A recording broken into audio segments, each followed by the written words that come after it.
Mr.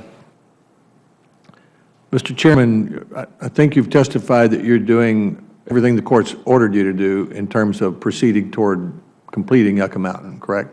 Correct. And is it true that if Yucca Mountain were open, we could take all of the casks and all of the used fuel out of California and Tennessee and everywhere else we have at the 78 sites, and it could all be contained in Yucca Mountain? As you alluded in your opening statement, Mr. Chairman, I'm not sure whether if you took all the spent fuel that currently exists that would be ready to be put in a repository, that it would all fit in the Yucca site. I frankly don't know the answer. A lot of it would. Yes. I've been told all of it would, but maybe a lot of it would or most of it would. But that's the obvious way to me to get rid of it. I mean, for 25 years, that's been the law. Science, which we're told often, pay attention to science. Science has now told us it's safe. You're doing an environmental review. There's several other steps you need to take, but if we want to get this fuel off these sites, that's one way to do it. Now, let me ask Mr. Ostendorf a couple of questions. Based on your the Commission has held that used fuel can be safely stored on the sites where it's produced, correct? Yes, sir. And they've said it's safe whether it's in pools or in dry storage. That's correct. And if I could, Senator, last year, actually in 2013, our staff did a study on the spent fuel pool, looking at resilience against earthquakes, looking at the experience in Japan, looking at what we understand about spent fuel pool structures in this country, and we determined that there is not a need from a safety standpoint to more quickly move fuel from spent fuel pools to the dry cask. But you're not saying that utilities shouldn't move it on a repository. No, sir. You're just saying, if asked the question whether it's safe or not, that based on scientific standards, it's safe. Yes, sir. Now, you have a lot of experience with reactors, having served the Navy. We've had Navy reactors for what, 60 years? Since 1954. Yeah. How many deaths have we ever had as a result of the operation of a Navy reactor? None. How many deaths have we ever had in the United States as a result of the operation of a commercial reactor? None. How many people were hurt at 3 Mile Island, which is the most celebrated nuclear accident we've had? None. Yeah. Does any other form of energy production in the United States have that sort of safety record? I can't speak to solar or wind, but I would say that with respect to oil, gas, coal, it's my understanding that nuclear has a better safety record. Yeah, Golden Eagles don't like the safety record of windmills. I know that. But the fact is that no form of energy production in the world really has a safety record that exceeds the nuclear the production of nuclear power in the United States. And I think it's important that we emphasize that. And as far as finding a place to put the waste, I mean, the problem with that is not you, it's us. I mean, it's the politicians who are keeping Yucca Mountain shut, and it's the politicians who aren't opening new consolidated repositories that Senator Feinstein and I have proposed for the last 3 years. I mean, if Congress would act on that and the President would sign it, why, I'm sure that the first priority would be sites where plants are closed, such as those in California, and to move the stuff off there. So I think, you know, we ought to look in the mirror when the time comes about who, it's not the industry is saying to us they'd like to keep it there, they'd like to get rid of it. And I mean, the industry's collecting money, $36 billion from ratepayers, and it's being not used for the purpose it's being collected. We got electric bills all over the country that are too high. We've got concerns from senators like Senator Feinstein about used fuel in her state, but the obstacles here are the United States Congress and the President of the United States. That's us. So I think it's very important for us to. It isn't you and it isn't me. No, but it's some people we know. But we're working on that. Now I have just a few more. I want to underscore that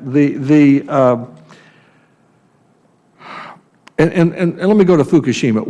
Fukushima was a terrible problem from a very simple cause. Mr. Ostendorf, the problem at Fukushima was a very simple problem, was it not? I mean, power failed, and there was no water to cool the reactor. Yes, sir. That was it, right? Caused by a very significant tsunami resulting from the earthquake. But the only problem, what? Caused by siting them so close together, you know, where they were sited. But the bottom line numbers is, there. the only problem you need to solve is you need water to cool the reactor, and you need the power to pump the water.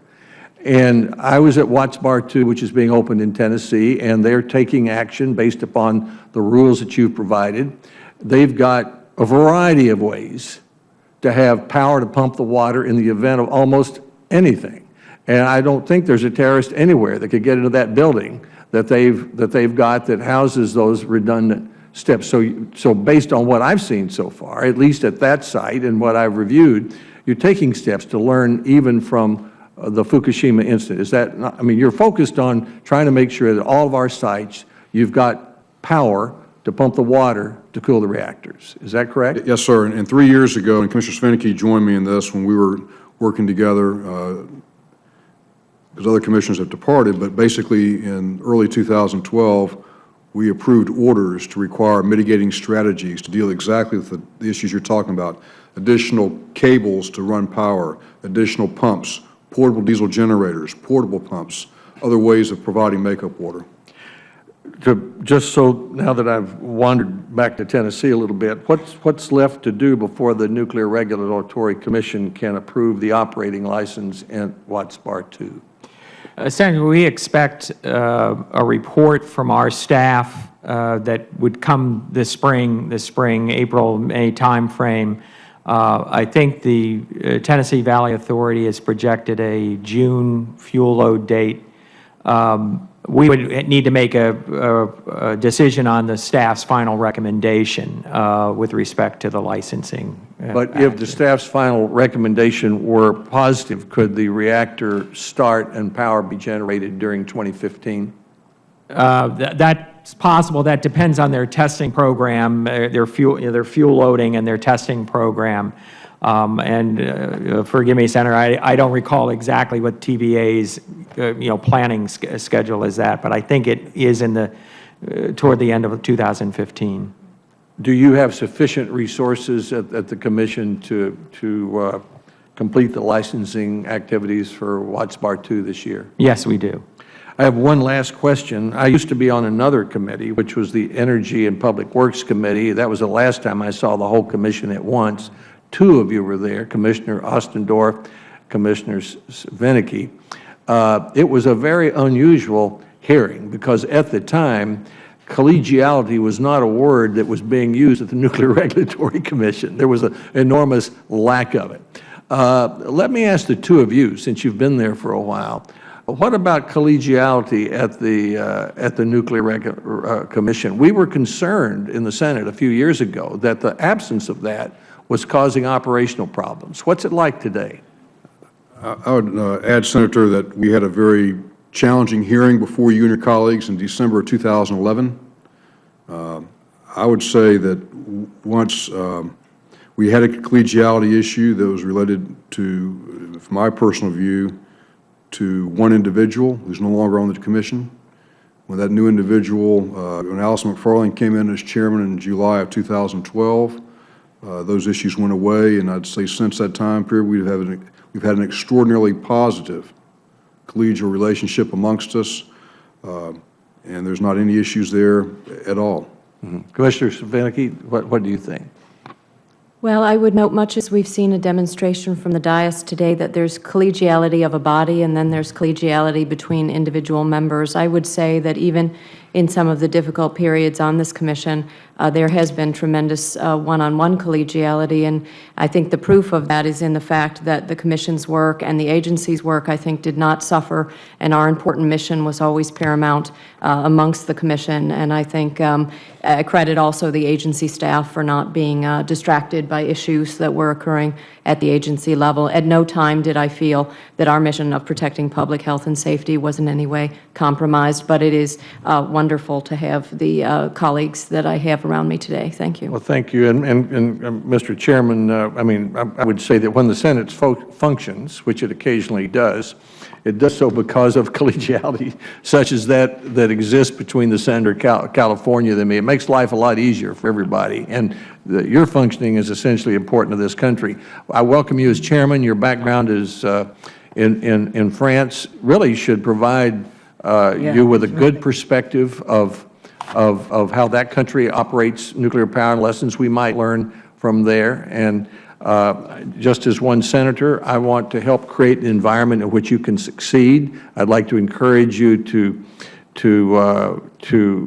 proceed with your cumulative piling up, your review of the cumulatively piling up of regulations without any embarrassment, because it happens to every single agency, and there should be a disciplined approach toward doing that. I hope that you will take a look at the importance to this country of the license extensions for reactors that want to go from 60 to 80 years. That is the easiest, least expensive, most important way to get carbon-free electricity from carbon-free emissions, at least during this bridge period of time, while we decide what else we need to do. And I think it is appropriate that you think about reducing your budget since the large number of applications that might have been expected a few years ago is less than expected. I hope you'll continue to be open to the small reactor application when it comes. And I think Senator Feinstein, or I can speak for her on this, I know, I'm especially interested in the application from West Texas or from anywhere else like that, because since if you approve the application, that repository can go into operation and begin to receive used fuel from sites around the country. And if there were one or two of those, that could happen even before our pilot project passes and becomes law. If it does become law, which we hope it does, we hope you will help us implement it as rapidly as we can, because we both want nuclear waste properly stored in this country, as we know you do.